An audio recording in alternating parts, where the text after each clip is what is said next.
Momento do Patrimônio. Os bens materiais e imateriais da URGS pela rádio da Universidade 1080 AM. Produção e apresentação, Guta Teixeira e Diego De Vincenzi. Boa noite, ouvintes. No programa de hoje receberemos novamente a arquiteta do setor de patrimônio histórico, Renata Manara Tonioli. Vamos começar retomando a sua dissertação de mestrado, Cidade e Universidade, Arquitetura e Configuração Urbana, do Campus Centro da URGS. A primeira pergunta é do Diego. Renata, neste estudo sobre a infraestrutura física da universidade, o que tu foste descobrindo? Bom, ao longo desses 80 anos, né, o que se percebeu é que para a gente chegar nessa estrutura multicamp que a gente chama, que são, pelo menos em Porto Alegre, né, falando especificamente de Porto Alegre, não aconteceu, né, claro, do dia para a noite, e não foi planejado, assim, né, as coisas, por uma série de fatores, chegaram nesse estado, assim, né, e porque a partir da criação da UPA em 34, a universidade, então, agregou esses edifícios que vinham das sedes das escolas autônomas, mas, ainda assim, ela foi crescendo, se especializando, e a demanda de espaço sempre foi um problema, é um problema, e está aí todo o tempo, né? Então, a gente está sempre trabalhando com demanda de espaço. Então, isso sempre foi uma questão que teve sempre em discussão e sempre em tratativas, né? E logo, já nos anos 40 e 50, por exemplo, surgiu no planejamento de Porto Alegre a ideia de transferir a universidade toda do centro para uma área mais afastada, uma área maior, que pudesse concentrar toda a instituição, né, na forma de uma cidade universitária, que se chama, né, na arquitetura, que concentraria tudo ali. Tem uma série de facilidades, isso tem, né, a questão de uma cidade universitária. E aí o objetivo era liberar a área do centro, porque desde lá já se estudava o traçado da primeira perimetral, passando pelos quarteirões. Então, por uma questão de melhorar a mobilidade urbana, por tudo isso, então se pensava em soluções para não prejudicar a universidade, mas enfim, tirando a universidade dali e colocando ela num local mais afastado e concentrado. Chegou, inclusive, a ser realizado um plano piloto em 58 dessa cidade universitária.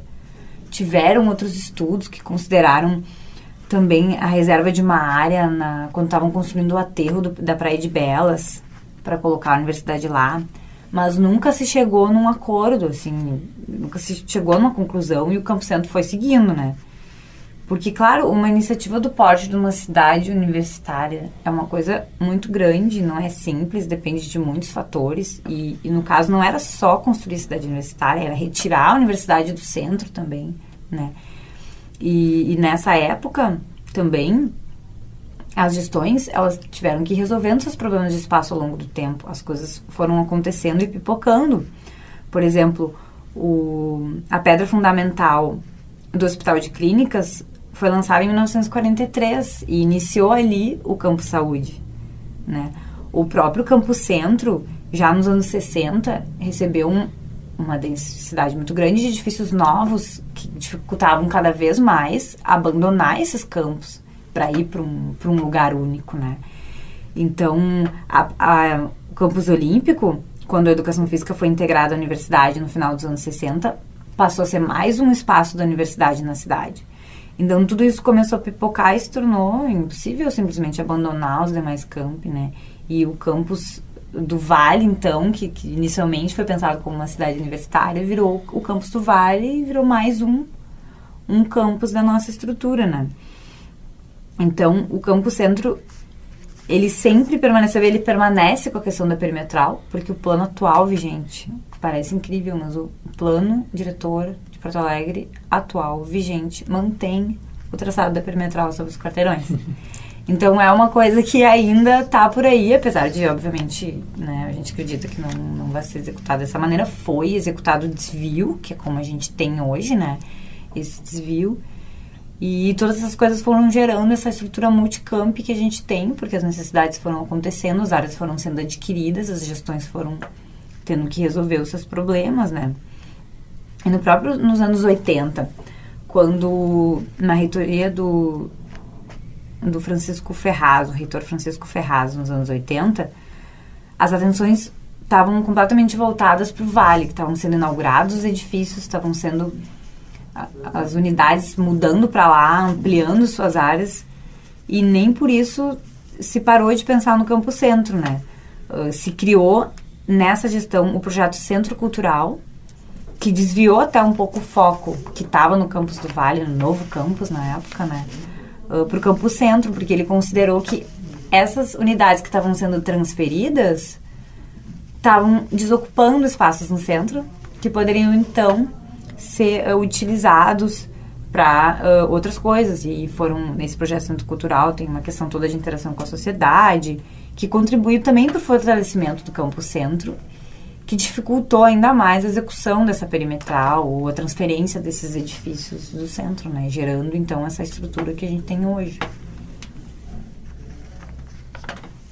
E pelos teus estudos, como é que surge a ideia de valorização do patrimônio edificado da URGS? Na verdade, essa valorização, ao meu ver, pelos meus estudos, né, surgiu justamente nesse projeto do Centro Cultural, que eu citei agora há pouco, né? Que foi durante a gestão do Francisco Ferraz, porque ela justamente agregou mais do que as questões apenas de planejamento físico, né? Ela agregou uma questão de contato com a sociedade, que não se tinha antes, né? Então, eu até me permito de ler um trechinho que o próprio Ferraz coloca na bibliografia, né? Que esse projeto era resultante de um diagnóstico sobre a questão geral do espaço físico da universidade, em todos os sítios que ocupava na cidade, sobre a destinação que deveria ser dada aos 13 prédios históricos da URGS, e o diagnóstico sobre a função cultural da universidade em relação à sociedade. Então, tem coisas importantíssimas. Tem a questão do reconhecimento desses prédios como históricos, que até então não eram. Claro, nesse momento eram só os prédios mais antigos, né? Os prédios do final do século XIX, início dos 20, né? Do século XX. E uma questão de sociedade, né? De lidar com a sociedade também, de estreitar os laços com a sociedade, que até então não foi visto, pelo menos nos meus estudos, né? Então, ele viu, com essa desocupação que eu comentei dos espaços do pessoal que estava indo para os novos prédios no campus do Vale, a oportunidade de reformar, restaurar, readequar os espaços aqui do Campo Centro para criar espaços de apoio para atividades culturais, bibliotecas, museus, teatros, e tentando estender as atividades para toda a comunidade. E realmente teve um alcance, saiu um jornal, o pessoal realmente teve efetivamente 3 edições da programação de férias, que foi uma atividade que teve oficinas, atividades experimentais, exposições, mostras, visitas durante o período de férias, né, que foi a sociedade realmente compareceu, além também de diversas reformas e restaurações que foram feitas, sim, nesse período nos edifícios do Campo Centro, né. E aí deu uma parada nisso, né, o tempo foi passando, e em 1998 que é criado, então, um projeto Resgate do Patrimônio Histórico, que retoma essa questão do patrimônio, retoma essa questão de cuidar, né, do nosso patrimônio. E aí a secretaria, então, é criada, né, para executar esse projeto, buscando sempre, claro, a manutenção, a qualificação do conjunto edificado da universidade. Iniciou muito com foco no Campo Centro, né, e investindo sempre nessa valorização e na conscientização da sociedade, principalmente pelo fato das obras serem executadas com as doações, né, a partir da Lei Rouanet. E então sempre pensando nisso, né? E até a proximidade conceitual, analisando os 2 planos, né? Digo o plano, a planta baixa mesmo, a planta do plano do projeto Resgate, quanto do projeto anterior, do projeto Centro Cultural, são muito próximas, né? Porque as pessoas também são as mesmas, né? O próprio arquiteto Edson Alice, que trabalhou anos na Secretaria do Patrimônio Histórico, que desenvolveu todos esses projetos, participou na época do projeto Centro Cultural. Então, na verdade, existe uma continuidade dessas duas propostas, né, que foram em períodos diferentes, momentos diferentes da instituição, mas que trabalham com essa questão do nosso patrimônio edificado, né, da universidade. E bom, hoje o foco, agora já falando como arquiteto da SPH mesmo, trabalhando, já não é mais só no Campo Centro, né? O nosso foco hoje, a gente já tem edifícios da arquitetura moderna reconhecidos pelos órgãos de patrimônio, então já não são mais os antigos, só os edifícios mais antigos, que a sociedade tende a ver, né, como patrimônio mais só os do período eclético, né? Mas então já incluindo a arquitetura moderna nesse patrimônio, incluindo edifícios em outros campi também que já fazem parte do trabalho do setor de patrimônio histórico, a antiga secretaria, né? Renata, como é a tua rotina de trabalho, as tuas atividades? Bom, eu fico na parte responsável pela parte de projetos do setor do patrimônio histórico, né? Então, a gente, na verdade, desenvolve tudo que é vinculado ao projeto dos edifícios históricos, que hoje, que nem eu comentei, já não são mais só os ecléticos, os mais antigos, mas também os modernos. Então, a gente atua fazendo projetos de restauração, projetos de reforma, que tem que ser feito, às vezes, em algumas salas, os projetos inteiros de restauração também, pequenas readequações, pareceres técnicos, porque o pessoal dos edifícios nos solicita orientação, o que eu faço aqui com o piso, preciso trocar essa janela, posso trocar, preciso... Então, a gente também orienta essas questões a serem feitas nos edifícios que a gente, a princípio, cuida, digamos assim.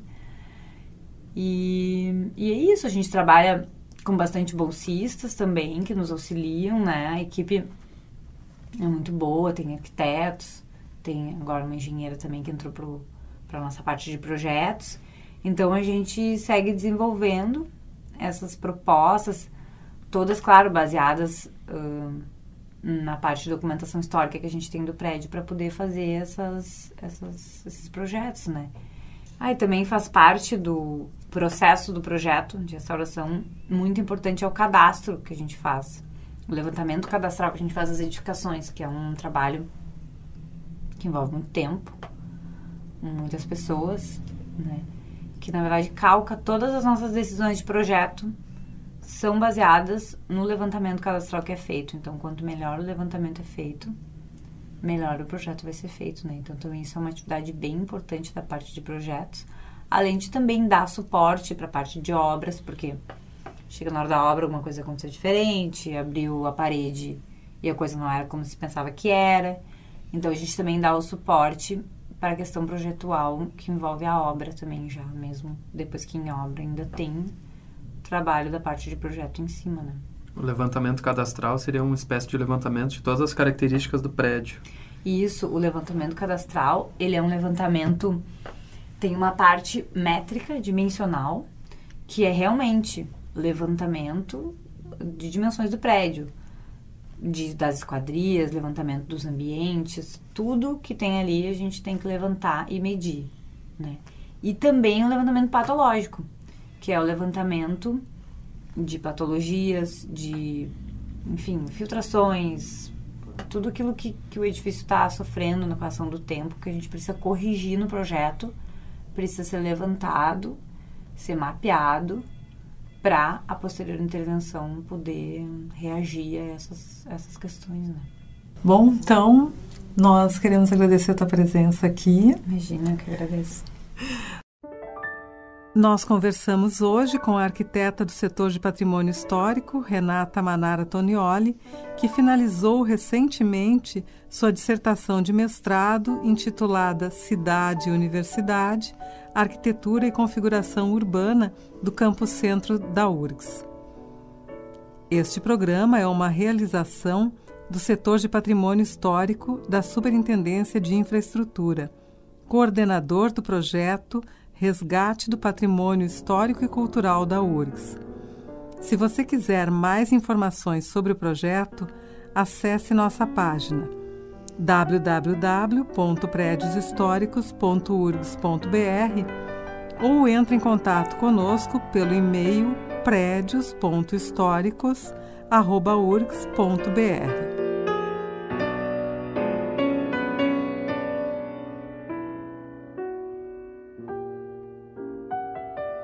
Momento do Patrimônio tem produção e apresentação de Guta Teixeira e de Diego De Vincenzi. Gravações Fernando Rabelo e mesa de áudio Jefferson Gomes. Boa noite a todos e feliz semana.